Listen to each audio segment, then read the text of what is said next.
Hi, welcome to స్వతంత్ర. నేను సాయి. ఈరోజు మనం పార్టీ మారిన ఎమ్మెల్యేల అనర్హత వేటుపై సుప్రీంకోర్టు కొన్ని కీలక వ్యాఖ్యలు చేసింది. ఇలాంటి వ్యవహారాల్లో ఉన్నత ధర్మాసనాల తీర్పులు ఎలా తిరిగి రాయగలమని జస్టిస్ బిఆర్ గవాయ్ ధర్మాసనం పేర్కొంది.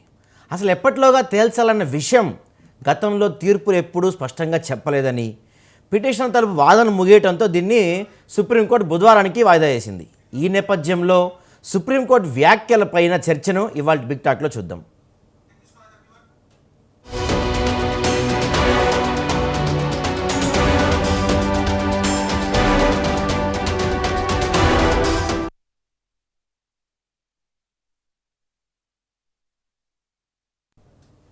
సో ఈ అంశంపై మనతో మాట్లాడడానికి కాంగ్రెస్ పార్టీ నుంచి శివకుమార్ గారు ఉన్నారు, కాంగ్రెస్ పార్టీ అధికార ప్రతినిధి. నమస్తే అండి. ఆయనతో పాటు బీఆర్ఎస్ నుంచి కర్నె అరవింద్ గారు ఉన్నారు. నమస్తే అండి అరవింద్ గారు.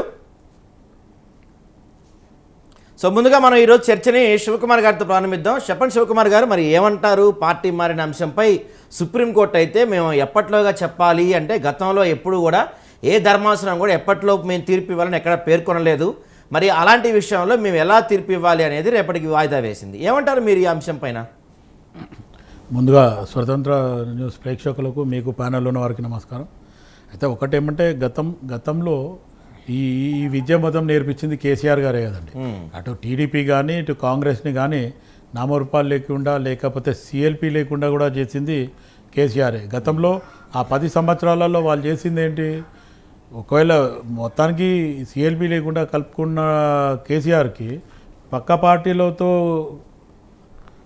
పార్టీల కింద తెచ్చుకొని ఆయన పార్టీలో పెట్టుకొని స్పీకర్ని ఆయననే కంట్రోల్లో పెట్టుకొని ఆఖరి వరకు కూడా అసలు ఎలక్షన్స్ కానీ లేకపోతే వాళ్ళకి అనర్థ వేటు వేయమని చెప్పినా కానీ వినని కేసీఆర్ ఇప్పుడు అదే టీఆర్ఎస్ బీఆర్ఎస్ వాళ్ళు మొత్తానికి సుప్రీంకోర్టు పోవడము, ఆ కేసు మీద మాట్లాడడం విడ్డూరంగా ఉంది. ఎందుకంటే మీరు ఏదైతే చేసిండ్రో అది మర్చిపోయి మొత్తానికి ఎదుటోళ్ళే తప్పు చేసిండ్రు. అంటే ఈ తప్పు చేయడము అలవాటు చేసిందే మీ ఎమ్మెల్యేకి. మీరు ఈరోజు కాంగ్రెస్ పార్టీలో ఉన్న ఎమ్మెల్యేలను కానీ అటు గతంలో ఉన్న టీడీపీ ఎమ్మెల్యేలను కానీ రాగానే మీకు ఆల్రెడీ ప్రజలు మీకు అధికారం కట్టబెట్టిండ్రు, మీకు మ్యాండేట్ ఇచ్చిండ్రు, మీకు పవర్లో మీరే ఉన్నారు. కానీ ఎదుటి పార్టీలు ఉండొద్దు అనే ఒక కుటిల బుద్ధితోనే ఈరోజు కేసీఆర్ గారు అలా చేయడం జరిగింది. ఏదైతే ఆయన నేర్పించిన విద్య ఆయనకే నీరజాక్షునికి నేర్పించడం అనేది ఒక సామెతలాగా ముందుకు పోతుంది. ఇప్పుడు వాళ్ళు ఆలోచించాలా, వాళ్ళు చేసిన తప్పుని ముందు ఏం చేసిండు అనేది ఒకసారి ఆలోచించకుండా, అంటే వాళ్ళు తప్పు చేశారని మీరు అదే దారిలో వెళ్తున్నట్టు అనుకోవచ్చు. ఇప్పుడు వాళ్ళు తప్పు చేశారు కాబట్టి జనాలు వాళ్ళకి శిక్షించారు, వాళ్ళకి పార్లమెంట్లో 0 సీట్లు పరిమితం చేశారు. మరి మీరు అదే దారిలో వెళ్తే మీకు వాళ్ళకి తేడా ఏంటి? అంటే సాయి గారు ఒకటి ఏమంటే ఈరోజు కాంగ్రెస్ పార్టీ మేము ఖచ్చితంగా టీఆర్ఎస్ బీఆర్ఎస్ చేసినట్టు ఏం చేయలేదు.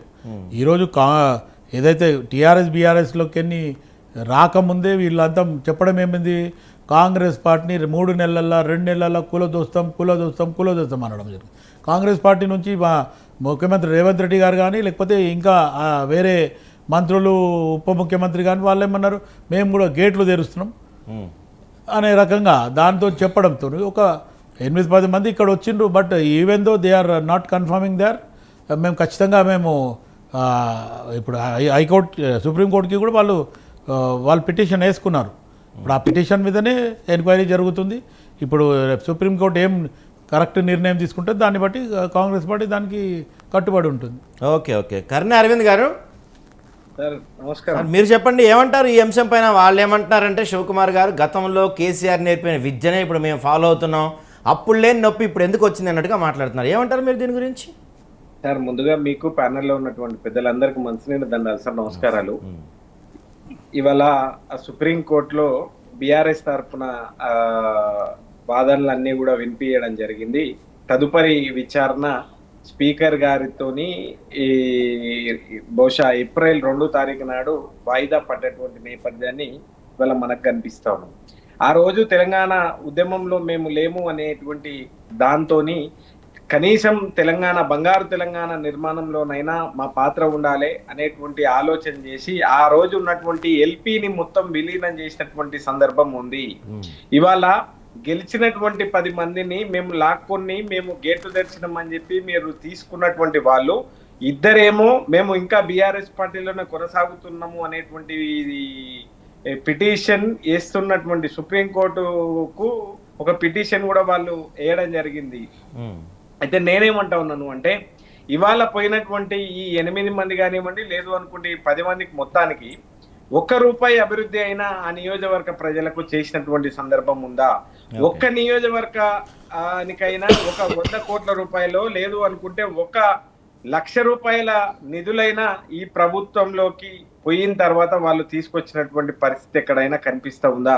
కాబట్టి ఒకటి నేనేమంటా ఉన్నాను అంటే కాంగ్రెస్ పార్టీ సరే కేసీఆర్ గారి ఆనవాళ్ళు చెరిపేయాలి అని చెప్పి, కేసీఆర్ గారి పేరు ఉచ్చరించొద్దు అనేటువంటి ఉద్దేశంతో కక్షగట్టి కేసులు పెట్టి జైల్లోకి పంపిస్తున్నటువంటి నేపథ్యాన్ని అంతా కూడా మీరు అందరూ కూడా చూస్తా ఉన్నారు క్షేత్రస్థాయిలో ఏం జరుగుతా ఉందో.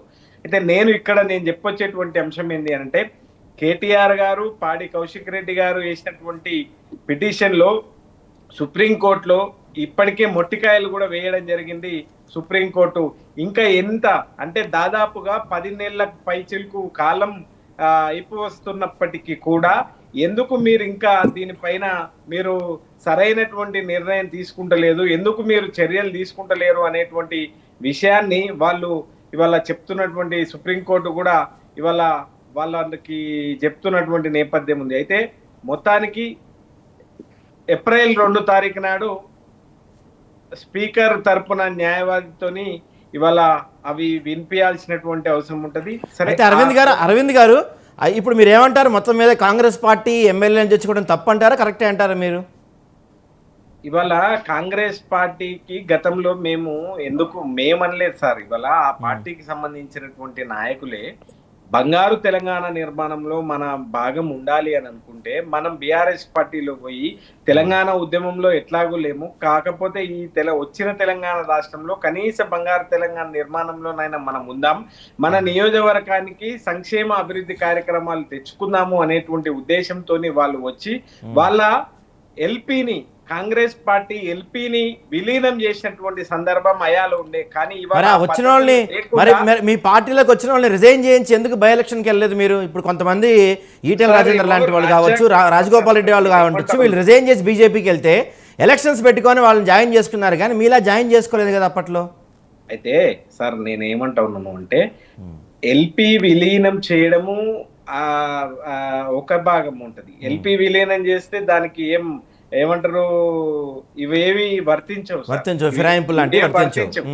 ఇవి ఎల్పీ విలీనం చేయకపోకుండా కేవలం కొంతమంది ఎమ్మెల్యేలు పోతే దాంట్లో వర్తించేటువంటి ఆర్టికల్స్ రాజ్యాంగంలో ఉన్నాయి కాబట్టి అది ఉన్నది కాబట్టి వాళ్ళ సుప్రీంకోర్టు వాళ్ళ పైన చర్యలు తీసుకోవాలి అనేటువంటి విషయాన్ని చెప్పిండ్రు. ఒకవేళ ఆ రోజు కాంగ్రెస్ పార్టీ కూడా ప్రయత్నం చేసింది కానీ ఎల్పీ విలీనం చేసింది కాబట్టి వాళ్ళు ఎక్కడ కూడా న్యాయస్థానం లోపల వాళ్ళు కొట్లాడలేకపోయినారు. ఇప్పుడు మీరు కూడా ఇంకో 10 మందిని జాయిన్ చేసుకొని బీఆర్ఎస్ ఎల్పీ విలీనం చేస్తే మీరు కూడా సైలెంట్ గా ఉంటారు. అయితే సార్ అట్లా అంటే మొత్తం విలీనం చేస్తే దాంట్లో పోవాల్సినటువంటి అవసరం ఉండదు సార్. మొత్తం ఎల్పీ ఏదైతే ఉందో ఆ ఎల్పీ మొత్తాన్ని విలీనం చేస్తే ఇవాళ ఉప ఎన్నిక పోవాల్సినటువంటి అవసరం ఉండదు. కొంతమంది మాత్రం పార్టీ మారినప్పుడు మాత్రమే ఇట్లాంటి పరిణామాలు ఉంటాయి అనేటువంటి విషయాన్ని గ్రహించి, అంటే బహుశా మీరు అనుభవంలో ఉన్నటువంటి వాళ్ళు సరే మరి మీరు కూడా ఇట్లా మాట్లాడితే మరి దానికి నేనేం చేయలేను. ఎల్పీ విలీనము అనేటువంటి ఇప్పుడు అన్నగారు సీనియర్ ఎనలిస్ట్ జయరామన్న గారు క్లుప్తంగా అన్ని విషయాలు కూడా చెప్తారు. అంటే మాట్లాడదాం ఒక్క నిమిషం అండి అరవింద్ గారు, ఒక్క నిమిషం. సో ఈ అంశంపై మనతో మాట్లాడడానికి ఎనలిస్ట్ జయరామ్ గారు ఉన్నారు. జయరామ్ గారు నమస్తే అండి. నమస్తే అండి. సో చెప్పండి జయరామ్ గారు, ఇంతకీ వాళ్ళేమో అప్పుడు మేము చేసింది కరెక్ట్ అంటారు, వీళ్ళేమో మాకు కేసీఆర్ చూపించిన దారిలోనే మేము వెళ్తున్నాం అంటారు, మీరేమంటారు మొత్తం మీద?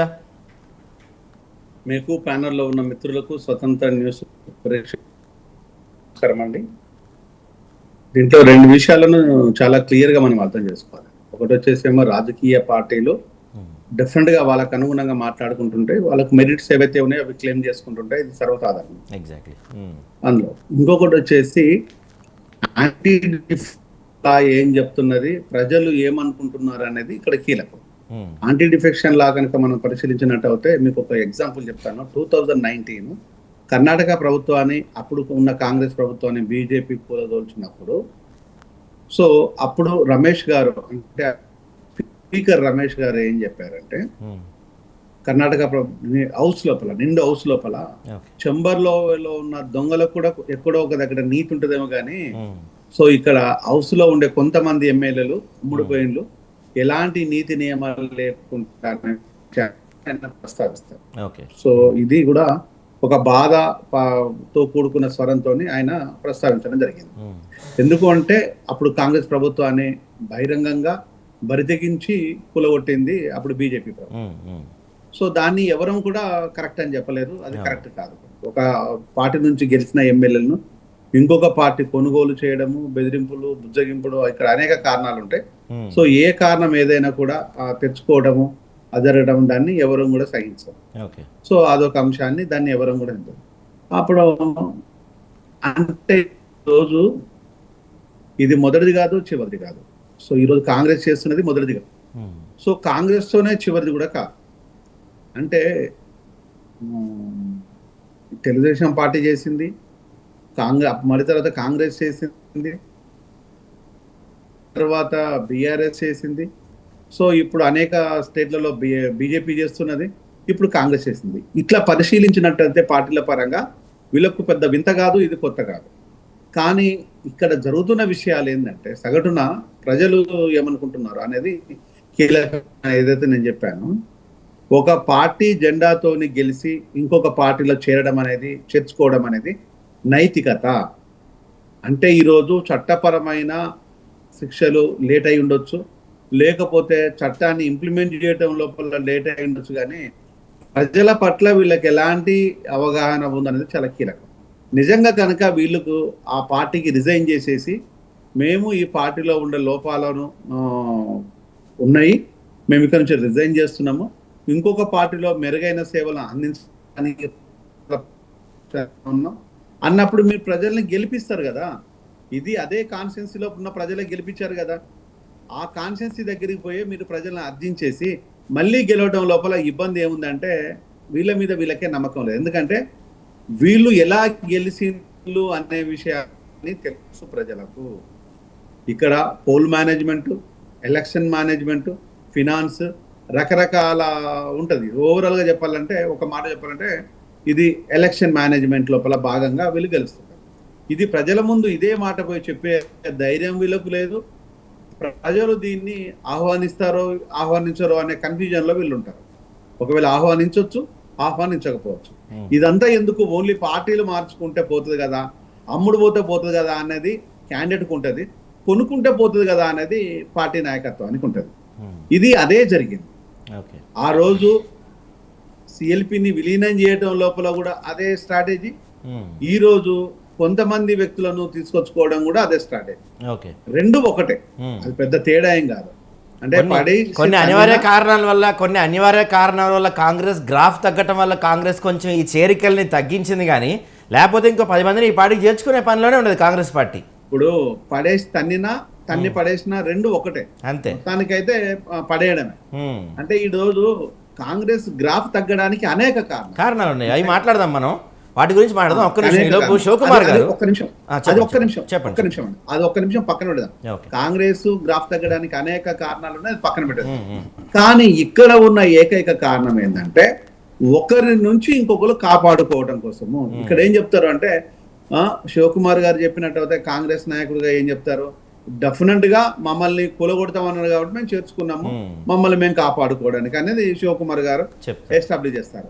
ఇక్కడ అరవింద్ గారు ఏం ఎస్టాబ్లిష్ చేస్తారంటే, నీతి నియమాలు లేకుండా చేర్చుకున్నారు, ఇది నిజంగా ప్రజల మధ్యలోకి పోయి మీరు అడగొచ్చు కదా అనేది అన్నది. ఇక్కడ ఎవరి వాదన అది కరెక్ట్ అయి ఉండొచ్చు, ఇద్దరి వాదన కరెక్ట్ అయి ఉండొచ్చు, కానీ ప్రజల వాదన దీనికి భిన్నంగా ఉంటుంది. సో రాజ్యాంగం దీనికి భిన్నంగా ఉంటుంది, చట్టం దీనికి భిన్నంగా ఉంటుంది. దాన్ని స్పీకర్ గారు ఎందుకు ఇంప్లిమెంట్ చేయరు అనే విషయాన్ని, ఇది ప్రధానమైన ప్రశ్న ఈరోజు సుప్రీంకోర్టులో నడుస్తున్న విధానం. దాన్ని స్పీకర్ గారు చేయడానికి ఎందుకు మీకు నొప్పింది, మీ బాధ ఏంది, ఇబ్బంది ఏంది అంటే, వీళ్ళు డిఫరెంట్ గా ప్రధానమైన పార్టీలో ఉన్నారు, ప్రభుత్వంలో ఉన్నారు కాబట్టి దీన్ని ఇంప్లిమెంట్ చేయడానికి 5 సంవత్సరాలు కొనసాగింపుగానే చేస్తారు తప్పితే ఇప్పటికిప్పుడు ఇంప్లిమెంట్ చేస్తారా అనే దమ్ము ధైర్యం ఉండదు. ఒకవేళ కనుక సుప్రీంకోర్టు కనుక సీరియస్ గా ఏదైనా జారీ చేసి దాని మీద ఆర్డర్ ఇష్యూ చేస్తే తప్ప ఒకవేళ జయరామ్ గారు ఒకవేళ సుప్రీంకోర్టు సీరియస్గా ఆర్డర్ ఇచ్చినా కూడా వీళ్ళ ప్లాన్సే వీళ్ళకు ఉంటాయి. మమ్మల్ని ఇండిపెండెంట్గా గుర్తించండానో ఏదో అంటారు, కానీ నిజంగా టు బి హానెస్ట్ ఇప్పుడు కాంగ్రెస్ వాళ్ళకి కానీ బీఆర్ఎస్ వాళ్ళకి కానీ ఇద్దరికి ఎలక్షన్స్కి వెళ్ళే దమ్ము లేదు. ఇప్పుడు వీళ్ళని ఇండిపెండెంట్ గా గుర్తించడానికి దానికి కొన్ని మెజర్మెంట్స్ ఉన్నాయి, అది జరగదు. ఇక నెక్స్ట్ వచ్చేసి జరగాల్సింది ఏంటంటే యాంటీ డిఫెక్షన్ లోపల వీళ్ళను డిఫీట్ చేయటము, వీళ్ళను పోటీకి వెళ్ళటం, అది జరగదు. సో ఈ రెండు జరగకుండా ఏంటంటే తటస్థమైన విషయం ఏంటంటే దీన్ని డ్రాగన్ చేసుకుంటూ పోవటమే జరుగుతుంది. అంతే ఇది డ్రాగన్ చేసుకుంటూ పోతుంది.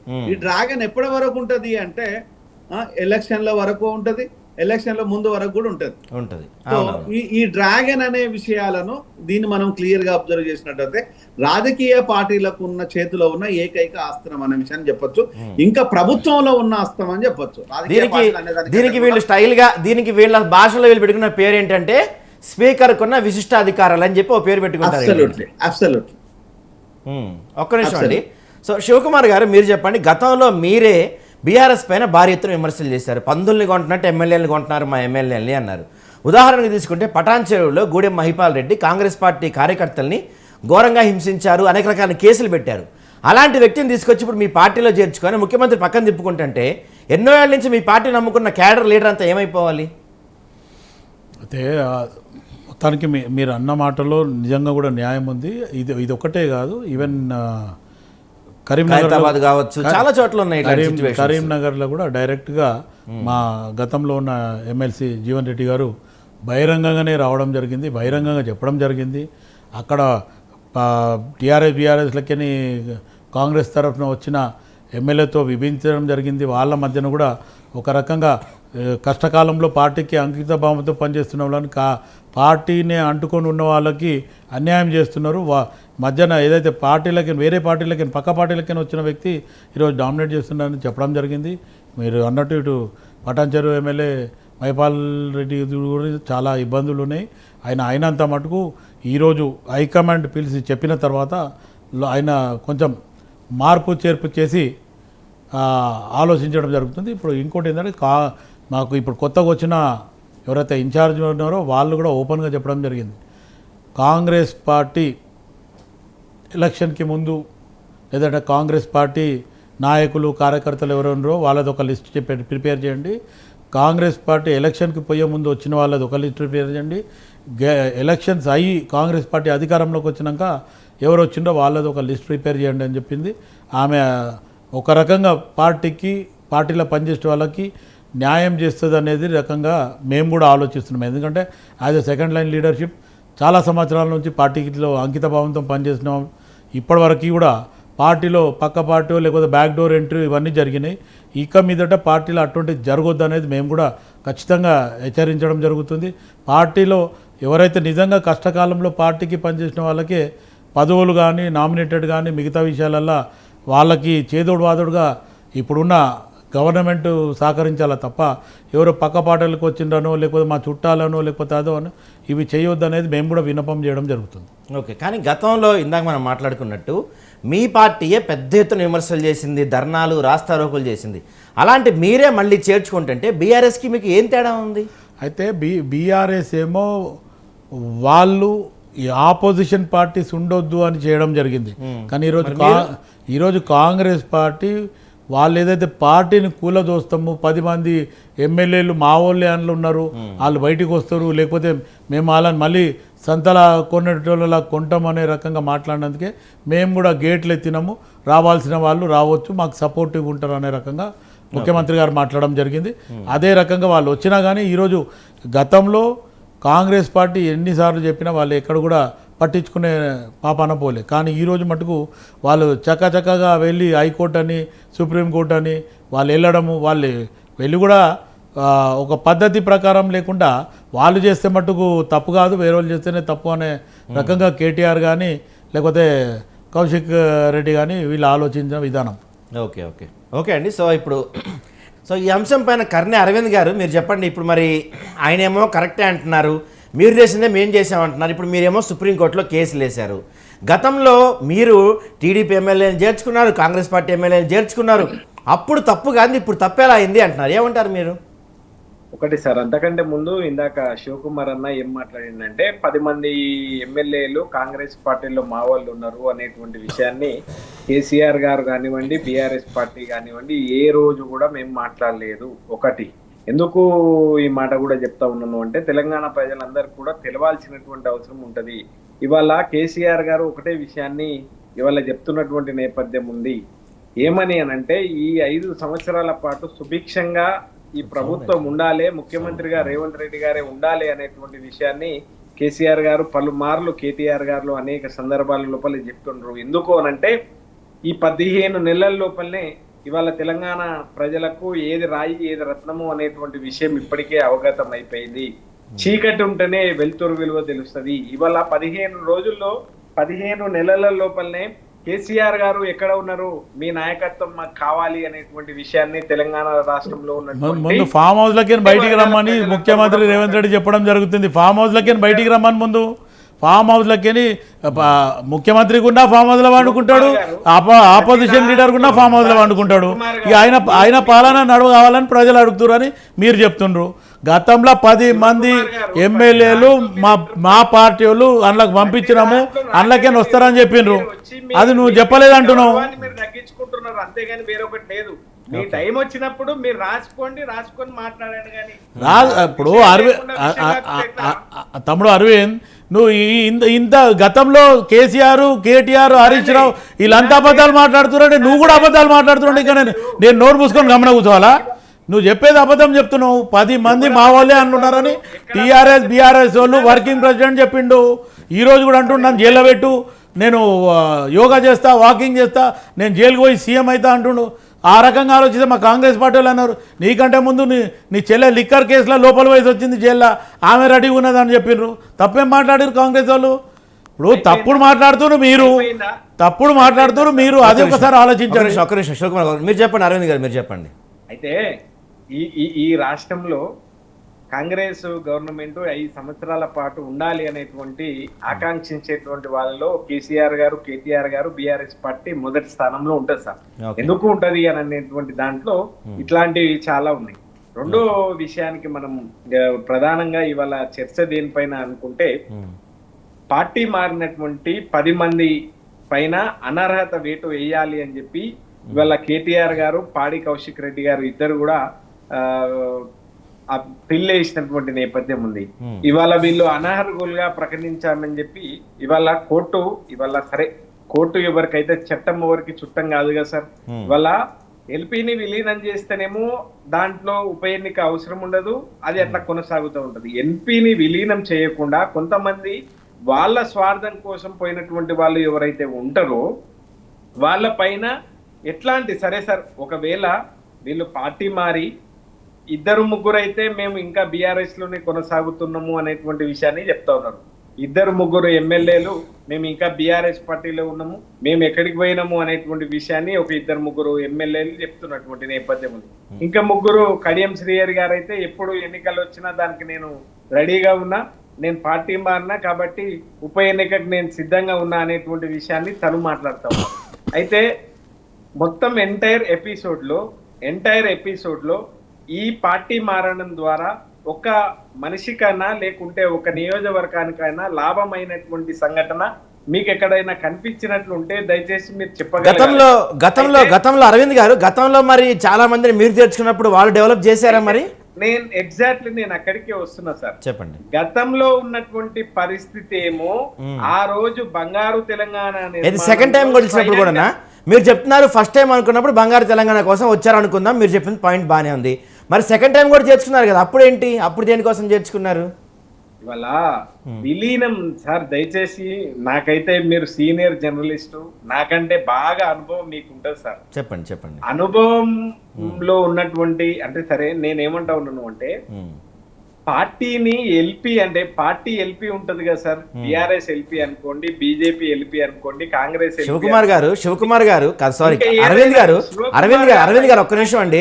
డైరెక్ట్ గా ఎల్పీని విలీనం చేసుకోరండి అరవింద్ గారు, డైరెక్ట్ గా ఎల్పీని విలీనం చేసుకోరు. 10 మందో 15 మంది వచ్చిన తర్వాత 1 by 1 విలీనం చేసుకుంటారు తప్ప డైరెక్ట్ గా ఎల్పీని విలీనం చేసుకోరండి. మీరు ఇందా నుంచి అదే మాట చెప్తున్నారు తిప్పి మీరు. 36 పొల్లులు మాట్లాడతాడు. సరే ఆయన వయసులో పెద్ద అయినా దాని గురించి నాకేం ఇబ్బంది లేదు కానీ శివకుమార్ గారు మాట్లాడిన దాన్ని మీరు పరిగణలోకి తీసుకోకండి సార్ దయచేసి. నేనేమంటా ఉన్నాను అంటే ఇవాళ రాజ్యాంగంలో పొందుపరిచినటువంటి అంశాలలో భాగంగానే ఇవాళ సుప్రీంకోర్టు విచారణ జరుపుతా ఉన్నది. ఆ విచారణలో భాగంగానే వాళ్ళు ఆదేశాలు తర్వాత అవన్నీ కూడా ఇస్తా ఉన్నారు. వాళ్ళు దీనిపైన సరైనటువంటి సమయం తీసుకోండి, దీనికి ఏదైనా ఒక అంటే మీ నిర్ణయాన్ని ప్రకటించాలి అనేటువంటి విషయాన్ని ఆగన్న జయరామ చెప్తా ఉన్నారు.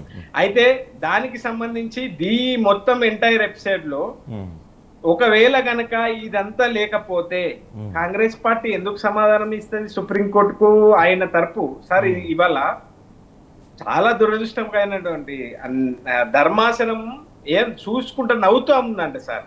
వాళ్ళు చెప్తున్నటువంటి దాన్ని ఒక సిల్లీ అంశాలని దాంట్లో జోడించి వాళ్ళు చెప్తున్నటువంటి దాన్ని చూసి నవ్వుతున్నారంట. ఇది ఎట్టి పరిస్థితుల్లో కాదు, ఒక నిర్ణీతమైనటువంటి గడువు అంటే మీకు 4 వారాలు మాకు సమయం కావాలి అని చెప్పి అసెంబ్లీకి సంబంధించినటువంటి స్పీకరు వాళ్ళు ఇద్దరు కూడా కోరిండ్రు. ఇవాళ తిరిగి మళ్ళీ వాళ్ళు ఏమంటా ఉన్నారు అని అంటే మా యొక్క విలువైనటువంటి సమయాన్ని సుప్రీంకోర్టు ఇవాళ ఏం చెప్పింది అంటే మా యొక్క విలువైనటువంటి సమయాన్ని మీరు వృధా చేస్తే ఇది సరైనటువంటి పద్ధతి కాదు సుమా, మీరు ఎట్టి పరిస్థితిలో ఒక సరైనటువంటి టైం తీసుకొని వీళ్ళ పైన ఏం నిర్ణయం తీసుకుంటారో దాన్ని ప్రకటించాలి అనేటువంటి విషయాన్ని చెప్పింది సుప్రీంకోర్టు. 2 తారీఖు ఏప్రిల్ 2 తారీఖు నాడు వాయిదా పడ్డది. ఒక్క నిమిషం అండి, మాకు విశ్వాసం ఉంది చూద్దాం. ఎందుకంటే నాకు అనిపిస్తుంది గతంలో మీ స్పీకర్గా మీరు అధికారంలో ఉన్నప్పుడు స్పీకర్గా ఉన్న పోచారం శ్రీనివాస్ రెడ్డి ఎలాగో ఆయన కూడా పార్టీ మారారు, బహుశా దీన్ని డ్రాగ్ చేయడం ఎలాగో ఆయన సలహాలు ఇస్తున్నారేమో. జయరామ్ గారు మీరు చెప్పండి, ఏమంటారు మీరు దీని గురించి? ఇందాకేదో మాట్లాడదాం పోయా మీరు. ఇది నేను ఇంతకుముందు చెప్పుకుంటుగా దాని కంటిన్యూషన్ లో మాట్లాడతాము. సో ఇక్కడ ఎమ్మెల్యేలు గెలిచిన తర్వాత ఆ పార్టీలో కొనసాగాలనేది లేదు. మనసా వాచ ఒక ఓటరు అనే వ్యక్తి ఆ పార్టీని ఈయనను ప్లస్ పార్టీ నాయకత్వాన్ని నమ్మి ఓటేస్తారు. సో ఈయన ప్లేట్లు ఫిరాయించిపోతున్నారు అంటే ఇది ఒక రాజకీయ వ్యభిచారంలో భాగంగానే చూస్తుంటారు. ఇది ఈ రాజకీయ వ్యభిచారం అనేది రాజకీయ నాయకులకు కొత్త కాదు. ఎక్కడైతే మీకు బెల్లం ఉంటుందో అక్కడ ఈగలు మూసినట్ట అధికారము అండదండల కోసం వెళ్ళే వాళ్ళు వీళ్ళు వెనకాల ఎన్నో అవకతవకలు ఉంటాయి, ఎన్నో తప్పుడు పనులు కూడా చేసి ఉంటారు, అలా డౌటే లేదు. ఇక్కడ ఒక్కొక్కరిని కనుక చూసినట్టయితే వీళ్ళు పెద్ద నీతిమంతులు అంటే అట్లేమీ కాదు, నీతిమంతులేం కాదు. రాజకీయ పార్టీల నుంచి ఇంకొక రాజకీయ పార్టీలకు మారడం అనేది ఇప్పుడు మన బీజేపీలోకి ఎందుకు పోలేదండి వీళ్ళంతా? టీడీపీలోకి ఎందుకు పోలేదు? ఇంకో జనసేన పార్టీకి ఎందుకు పోలేదు? బీఎస్పీకి ఎందుకు పోలేదు? రాజకీయ పార్టీలు అన్నప్పుడు ఇంకొక రాజకీయ పార్టీలకు వెళ్ళొచ్చు కదా. అట్లా ఎందుకు వెళ్ళలేదంటే అక్కడ అధికారం లేదు. అంటే వీళ్ళు కాపాడుకోవడానికి, వీళ్ళ దోపిడిని వీళ్ళను రక్షించుకోవడానికి, దోపిడి చేయడానికి అధికారం మాత్రమే కావాలి. అధికారం ఎక్కడుంటే అక్కడ పోతారు. వీళ్ళకు అధికారం అనే దానికి పోయేసి వీళ్ళు వేసుకునే ముసుకేందంటే నా కాన్స్టిట్యున్సీని బాగు చేసుకోవడం కోసం పోతుంటారు. ఒకవేళ కనుక మీరు కాన్స్టిట్యున్సీని బాగు చేసుకోవడం కోసమే అనుకుందాం, లాస్ట్ టైము మొత్తము బీఆర్ఎస్ లో జాయిన్ అయిన మంది ఎమ్మెల్యేలు అంటే దగ్గరగా 55 మంది జాయిన్ అయ్యారు. 55 మంది ఎమ్మెల్యేలు జాయిన్ అయితే 55 కాన్స్టిట్యున్సీలు బాగుపడ్డట్టే కదా బంగారు తెలంగాణ లోపల. అయిపోయింది, 55 మంది కలిసి బంగారు తెలంగాణ చేసేసారు వీళ్ళు. బంగారు తెలంగాణ మరి అయిపోయినట్టే కదా.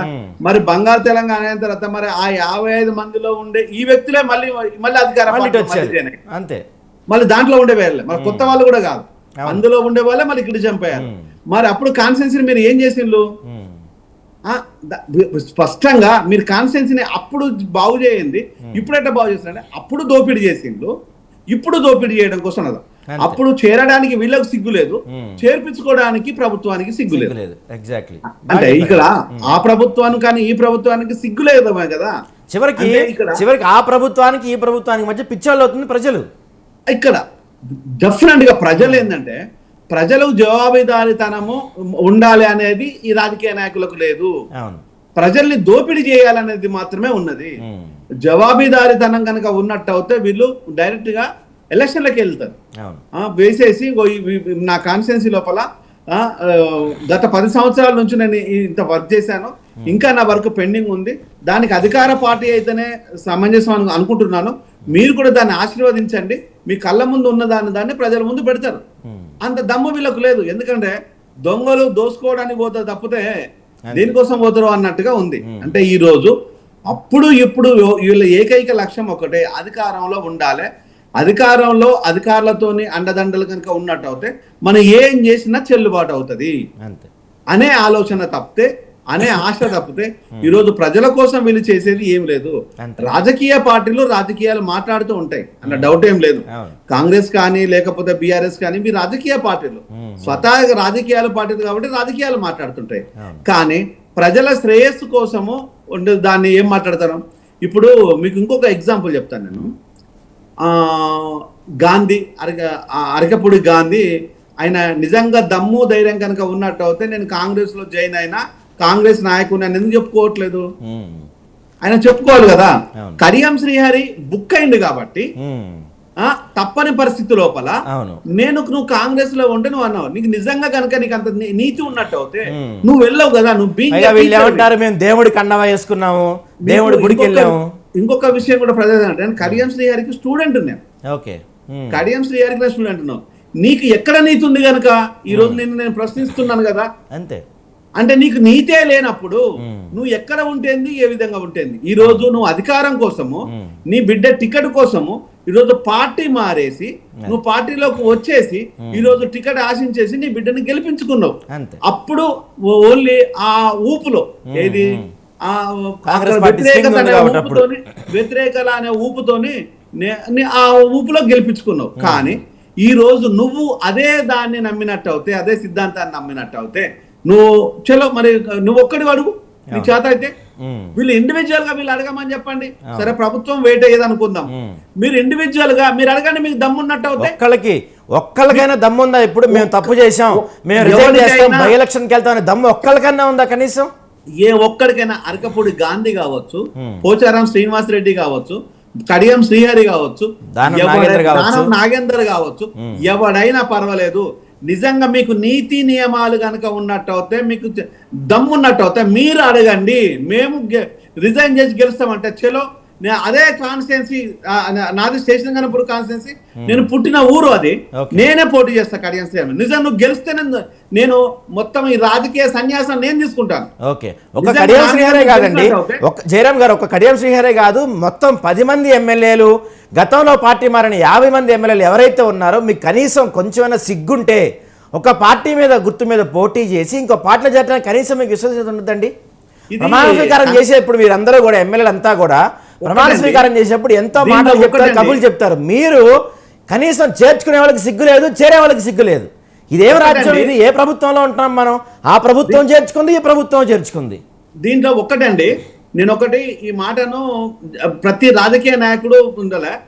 ఒక బిడ్డ పుట్టిన తర్వాత ఆ తల్లి తన తండ్రి పేరు నమ్మకం, తండ్రి అంటే నమ్మకం, ఆ నమ్మకంతో నీ తండ్రి ఫలానా అని చెప్తే సన్ ఆఫ్ ఫలానా వ్యక్తి అని రాస్తుంటాం. అవును, ఇక్కడ పార్టీ అనే తల్లికి మీరు పోటీ చేసేసి ఈరోజు ఆ పార్టీ మారుతున్నారంటే తండ్రిని మార్చినట్ట, మొగుడిని మార్చినట్ట? దీన్ని మీరు ఏ విధంగా దీన్ని తీసుకుంటారు? ఈరోజు తండ్రి లాంటి ఓటర్ని మీరు ఈరోజు పూర్తిగా అగౌరవపరచడము, తల్లి లాంటి పార్టీని మీరు ద్రోహం చేయటము, ఇక్కడ ఇద్దరికి ద్రోహం చేశారు. ఓకే, జయరామ్ గారు ఒక్క నిమిషం అండి, జయరామ్ గారు ఒక్క నిమిషం. మీరు చెప్పండి శివకుమార్ గారు, ఇప్పుడు గతంలో వాళ్ళు కావచ్చు, ఇప్పుడు వీళ్ళు కావచ్చు, భవిష్యత్తులో ఇంకొకళ్ళు కావచ్చు, ఒక పార్టీ గుర్తు మీద పోటీ చేసి వేరే పార్టీ గుర్తులోకి వెళ్తాం నైతికత అంటారా మీరు? సాయి గారు ఆ రకంగా ఆలోచిస్తే ఈ ఏదైతే పార్టీ ఫిరాయింపుల చట్టం తీసుకొచ్చిందే రాజీవ్ గాంధీ గారు. గతంలో పార్టీ ఫిరాయింపులు చేస్తుండ్రు, చేయకూడదు అనేదే పార్టీ ఫిరాయింపుల చట్టం తీసుకొచ్చింది రాజీవ్ గాంధీ గారు. ఆ తర్వాత దాంట్లో లుసుకులు దోలాడి గతంలో కొన్ని చేయడము, ఇప్పుడు ఇంతకుముందు అరవింద్ చెప్పినట్టు ఎల్పీని విలీనం చేస్తే సరిపోతుంది, లేకపోతే ఇంకేదో దాంట్లో మొత్తానికి ఎక్కడైనా లుసుకులు దోలాడి ఆ పరంగా గతంలో చేయడం జరిగింది. కానీ బహిరంగంగా ఇంత స్ట్రాంగ్ అయితే కేసీఆర్ చేసినట్టయితే ఎవరు చేయలేదు నాకు తెలిసినట్టు. నేను ఆల్మోస్ట్ ఆల్ 83 నుంచి నేను రాజకీయంలో ఉన్నాను, యూత్ కాంగ్రెస్గా జాయిన్ అయినా. అప్పటి నుంచి ఇప్పటి వరకు కూడా ఏ పార్టీలు కూడా ఎవరు కూడా ఇంత చేయలేదు. కానీ ఈ మధ్యన ఈరోజు ఇంత గొప్ప చెప్పే అరవింద్ ఒకసారి ఆలోచించాలా. 2014 తర్వాత కాంగ్రెస్ పార్టీ ఒక మిగులు బడ్జెట్ రాష్ట్రం ఇస్తే ఈరోజు రాజకీయాలనంతా వ్యభిచారుల్లాగా చేసేసి ఈరోజు తాగుబోతులను తయారు చేసి యువకులనంతా మీరు ఆలోచించండి. ఈ 10 సంవత్సరాలు 11 సంవత్సరాలు అనుకోండి, ఈ 11 సంవత్సరాల తెలంగాణలో ఒక కల్చర్ అయిపోయింది. ఏదన్నా చిన్న దావత్ చేస్తున్నామంటే ఆ దావత్లో 101% అది లిక్కర్ డ్రింక్స్ ప్రోగ్రామ్ ఉంటేనే అదొక దావత్ లాగా, లేకపోతే దావత్ కాదా అనే రకంగా క్రియేట్ చేసి పెట్టిండ్రు వీళ్ళు. మొత్తానికి బెల్ట్ షాపులు ఒక 10th ఇంటర్మీడియట్ పిల్లల కాడికేని అందరికీ కూడా అదే అలవాటు చేయడంతో ఈరోజు 10 సంవత్సరాలలో ఎవరైతే ముఖ్యమంత్రి స్వయాన కేసీఆరే మందు తాగి తూల్చిన ఎన్నో వీడియోలు మనం చూడడం జరిగింది. అటువంటి ముఖ్యమంత్రి చేసింది ఈరోజు ప్రస్తుతం ఉన్న ముఖ్యమంత్రి రేవంత్ రెడ్డి గారు నాకు తాగుడు అలవాటు లేదు, నేను ప్రజలకి మంచి చేస్తా, లేకపోతే నేను ఈ బెల్ట్ షాప్లోనంతా బంద్ చేస్తా అంటే ప్రజలకు ఎక్కడ కూడా ఈ అలవాటైన వాళ్ళు బంద్ చేయమంటే ఎక్కడికైనా బంద్ చేస్తారు. ఒక రకంగా కేటీఆర్ని తీసుకోండి, మొత్తం డ్రగ్స్ పబ్స్ అన్నీ వాని ఆదాయంలో. ఇప్పుడు హరీష్ రావుని తీసుకుంటే హరీష్ రావు సొంతగా మల్లన్న సాగర్ అని చెప్పి అక్కడ భూములు పేద రైతుల భూములు తీసుకొని ఆయన ఫామ్ హౌస్లు కట్టుకోవడం. ఇది ఈరోజు టీఆర్ఎస్ బీఆర్ఎస్ వచ్చినాకనే ఒక కార్పొరేటర్ నుంచి సీఎం వరకు ఈ ఫామ్ హౌస్ల కల్చర్ తీసుకొచ్చింది వీళ్ళు కదా. ఈరోజు 60 ఏళ్లలో కాంగ్రెస్ పార్టీ ఎమ్మెల్యేలు ఏం సంపాదించారో నాకు తెలియదు, కానీ వీళ్ళు మటుకి 10 సంవత్సరాలలో ఇస్త్రీ లేని ప్యాంట్ వేసుకున్న కేటీఆర్ ఈరోజు చాపర్లలో తిరిగే రేంజ్కి ఎదగడం జరిగింది. ఒక బ్యూటీ పార్లర్ అనుకుని ఉన్న కవిత ఈరోజు ఆమె మొత్తానికి డాలర్స్ కాలనీలో కానీ బుర్జ్ ఖలీఫాలో కానీ ఈమెకు సూట్స్ రావడం జరిగింది. అంటే ఎక్కడికైనా వస్తున్నాయి వీళ్ళకి ఇంతగానము. ఏ రకంగా వీళ్ళకి అసలు మొత్తానికి కిరాయి ఇంట్లో ఉన్న కవితకు ఈరోజు ఫామ్ హౌస్లు ఎక్కడి, లేకపోతే పాష్ ఏరియాల ఇండ్లు ఎక్కడి, అలా ఆమె చేతికి వాచే 20 లక్షల వాచ్ ఎడికైనా వచ్చినాయి. అంటే బ్యూటీ పార్లర్లో గిట్ట సంపాదించిన వాళ్ళు ఎవరన్నా అట్లా ఉంటే చెప్పమని చెప్పండి. మాకు తెలిసిన వాళ్ళు కూడా బ్యూటీ పార్లర్ చేసిన వాళ్ళు ఎంతమంది ఉన్నారు, వాళ్ళకి అడ్వైజ్ చేద్దాం. కవిత పోతే ఎట్లయితే సంపాదించిందో మనం కూడా సంపాదించామని. అరవింద్ ఎక్కడ మాట్లాడినా తప్పించుకోవడానికి మాట్లాడతాడు. పార్టీ ఏదైతే టీఆర్ఎస్ బీఆర్ఎస్లో ఎట్లయితే అబద్ధాల కోరులు అబద్ధాలు మాట్లాడినరో అదే స్కూల్లో ట్రైనింగ్ అయిండు కాబట్టి అరవింద్ కూడా అదే దిశగా మాట్లాడుతుండు తప్ప చెప్పింది ఈరోజు మాట తప్పము మడమ తిప్పము అనేది మా రాజశేఖర రెడ్డి గారి ఆయాం నుంచి కాంగ్రెస్ పార్టీ చెప్పడం జరుగుతుంది. ఇప్పుడు కూడా ప్రస్తుతం ఉన్న ముఖ్యమంత్రి రేవంత్ రెడ్డి గారు కూడా ఓపెన్గా చెప్తున్నాడు, గతంలో వీళ్ళు గజ దొంగల్లాగా అలీబాబా 40 దొంగలాగా మొత్తానికి రాష్ట్రాన్ని దోచుకపోయారు. 7,000 కోట్ల రూపాయలు ఈరోజు అప్పు చేసి పెట్టిండ్రు. ఏదైతే రాష్ట్ర బడ్జెట్లో సగం బడ్జెట్ వీళ్ళ అప్పులకే కట్టడం అవుతుంది అనేది ఇంత ఓపెన్గా చెప్తుంటే వాళ్ళు మేము అభివృద్ధి చేసినాము, మేము అది చేసినాము. ఈరోజు కాళేశ్వరం కట్టి వాళ్ళు డిస్కవరీ ఛానల్లో పెట్టిండ్రు. ఈరోజు డిస్కవరీ ఛానల్ ఉందా చూడండి మీరు కొట్టి. ఇట్లా ప్రతి దగ్గర మొత్తానికి రాష్ట్రాన్ని అప్పుల పాలు, ఒక్కొక్కరు తలకాయ మీద 1,50,000 రూపాయలు అప్పు పెట్టిపోయినారు. ఈరోజు మళ్ళీ మీదికేనేమంటారు, గతంలో మేము తప్పు చేసినామో మా పని అయిపోయింది, ప్రజలు మిమ్మల్ని గెలిపించారు మీరు చేయండి అంటే అది ముందు పోతే నుయ్యి వెనక పోతే గొయ్యి అనే రకంగా మొత్తాన్ని రాష్ట్రాన్ని చేసిపోయినారు ఈరోజు. ఓకే. సో జయరామ్ గారు మీరు చెప్పండి, అంటే తొందరలో బీజేపీ జమిలీ ఎలక్షన్స్ అని తీసుకురాబోతుంది. దాని ప్రకారం చట్టంలో కూడా కొన్ని మార్పులు చేయబోతుంది. అదే టైంలో జమిలీ ఎలక్షన్స్తో పాటు ఈ పార్టీ ఫిరాయించే వాళ్ళపై స్పీకర్ నిర్ణయం, సుప్రీంకోర్టు ఇలా డెసిషన్స్ కాకుండా ఏదైనా స్ట్రాంగ్గా డెసిషన్ తీసుకుంటే బాగుంటుంది కదా. అలాంటి నిర్ణయాలు ఏమైనా తీసుకునే దిశగా బీజేపీ ఏమైనా ఆలోచన చేస్తుందంటారా? బీజేపీ కూడా రాజకీయ పార్టీ కదండి. బీజేపీ ఇక్కడ అత్యధికంగా చేసిందే, అత్యధికంగా ప్రభుత్వాలను కూలగొట్టిందే బీజేపీ. అంటే జమిలీ విధానంతో కొత్తగా ఎన్నికల విధానమే మార్చబోతున్నారు కదా, అది నేను అదే చెప్తున్నానండి. ఇక్కడ బీజేపీనా కాంగ్రెసా బీఆర్ఎస్ పార్టీలు ఏదైనా ఉండొచ్చు, రూపాలు ఏ రూపంలోనూ ఉండొచ్చు, అది కాదు కావాల్సింది. అది కావాల్సిన చట్టాన్ని ఇంప్లిమెంట్ చేయాలంటే 2 అంశాలు ఉంటాయి. ఒకటేమో వ్యక్తిగతమైన క్రమశిక్షణ అనేది క్యాండిడేట్కి ఉండాలి. తను రిజైన్ చేసేసి వెళ్ళి ఆ పార్టీలో చేరి గెలవాలని కోరుకోవటము, ఆ విధంగానే ఆహ్వానించడం అనేది ఇతర రాజకీయ పార్టీకి, అది ప్రభుత్వమే ఉంటది. డెఫినెట్ గా ప్రభుత్వం కాని పార్టీలోకి వీళ్ళేం వెళ్ళరు కాబట్టి ప్రభుత్వం దాన్ని ఆ విధంగా తీసుకునే దానికి ఆ దమ్ము ఉండాలి. సో వీళ్ళకి వచ్చేసేమో ఒక నిజాయితీ ఉండాలి. అంటే దాన్ని క్రమశిక్షణ అందామా లేకపోతే మోరాలిటీ అందామా ఒక నిజాయితీ అందామా ఆ విధంగా నిజాయితీ ఉండాలి. అది లేదు అనుకున్నాను నేను, చట్టం అనుకుంటాను. యాంటీ డిఫెక్షన్ లా ఏదైతే ఇంతకుముందు మనం మాట్లాడుతున్నామో యాంటీ డిఫెక్షన్ లా లోపల చాలా క్లియర్గా ఉన్నది. దాన్ని డిఫీట్ చేయాలి, చేసిన వ్యక్తిని డిఫీట్ చేయమని చాలా క్లియర్గా ఉంది. ఇక అది పెద్దగా చట్టం అవసరం లేదు. చట్టాన్ని మనం దాన్ని గౌరవిస్తే చాలు. దాన్ని ప్రభుత్వాలు గౌరవించాలి, పార్టీలు కాదు గౌరవించాలి. అంటే పోయిన పార్టీ మొత్తుకుంటే కాదు, తీసుకునే పార్టీ ప్రభుత్వం గౌరవించినట్టు అయితే ఇలాంటి పరిస్థితి రాదు. అది ప్రభుత్వం గమనించాలి, గౌరవించాలి. అంటే మీరు చెప్పండి జయరాం గారు, ఏం చేస్తే ఇలాంటి ఫిరాయింపులు నిరోధించవచ్చు అంటారు? ఇప్పుడు ఒకటండి, వీళ్లకు ఆస్తులు విపరీతంగా ఆస్తులు పెరుగుతూ ఉంటాయి. ఆస్తులను కాపాడుకోవడం ఒకటైతే సెటిల్మెంట్లు రెండు. ఇప్పుడు విపరీతమైన మనకు తెలంగాణలో కనుక చూసినట్టు అయితే ల్యాండ్ విపరీతమైన రేట్లు పెరిగిపోయినాయి. ల్యాండ్ వాల్యూ పెరిగానే విపరీతమైన దోపిడీ వచ్చేసింది. అంటే ఎటొచ్చి కూడా దోపిడీనే.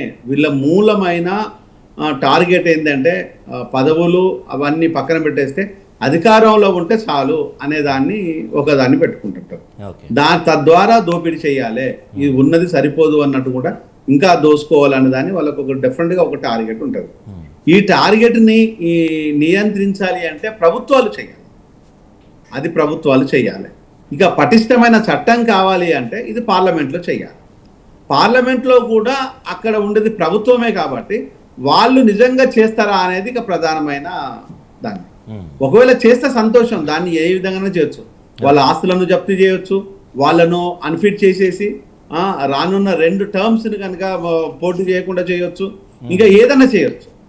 అప్పుడు మనం ఒక 10th క్లాస్ బోర్డ్ ఎగ్జామ్ రాసే వ్యక్తి తను కాపీ కొడితే డిబార్ చేస్తే 1 year డిబార్ చేయొచ్చు, 2 years డిబార్ చేయొచ్చు, 3 years చేయొచ్చు. అది వాళ్ళ చేతిలో ఉంటది. ఈ రోజు స్పీకర్ కూడా అది చేయొచ్చు. దాన్ని మరి ఎందుకు చేయరు? చెయ్యాలి కదా. దొంగన విషయం మీకు తెలుసు, దొంగన విషయం మీకు తెలుసు, దొంగ మీరు చేర్చుకున్న విషయం తెలుసు. మరి మీరు ఆ విధంగా చేయడానికి, చట్టాన్ని ఇంప్లిమెంట్ చేయడానికి ఉన్న ప్రాబ్లం ఏంటి అంటే ఇది వాళ్లకు ఉపయోగము. అంటే విన్ విన్ సిచ్యువేషన్.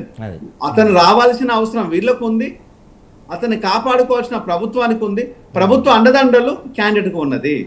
ఇక్కడ విన్ విన్ సిచ్యువేషన్ లో వస్తున్నారు కాబట్టి దీన్ని వీళ్ళు చేర్చుకోవడం లోపల ఉన్న బిజీ వాళ్ళ మీద వేటు వేయడానికి చేసినాడు. రేపు ఎవడు రాడు కదా, పార్టీ మారు, పార్టీలోకి రారు, ఎట్లా వస్తారు? కాబట్టి దాన్ని లేదు అంటే ఇక్కడ వచ్చేసి ఏది చేసినా కూడా ప్రభుత్వాలే చెయ్యాలి.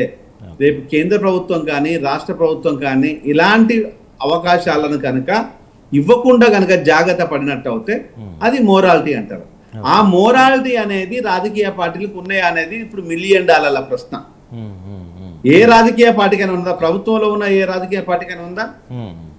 ఉన్నదా అనేది $1 million ప్రశ్న. అన్ని రాజకీయ పార్టీలు ప్రభుత్వం రాకముందుకు ఒకటే మాట్లాడుతున్నాయి, ప్రభుత్వం వచ్చిన తర్వాత ఇంకొక మాట మాట్లాడుతున్నాయి. రేవంత్ రెడ్డి మొన్నటి వరకు వచ్చేసి నేను ఇంచు భూమి కూడా అమ్మనని చెప్పేసి ప్రభుత్వంలోకి వచ్చిండు. ఇప్పుడు 400 ఎకరాలు అమ్ముతానని చెప్పేసి ప్రజల్లోకి వెళ్తాను. అంటే ఇంచు భూమికి 400 ఎకరాలకు ఎంత తేడా ఉందండి? అంటే ఈ రోజు వీళ్ళ అవకాశవాదులు. అంటే ఈరోజు సో ఆవే చేను మేస్తుంటే దూడే ఇంకోటి మేస్తుంది అండి. ఈరోజు అధికారంలో ఉన్న ముఖ్యమంత్రి ఇట్లా అబద్ధాలు చెప్తూ ఉంటే కింది స్థాయి లీడర్లకు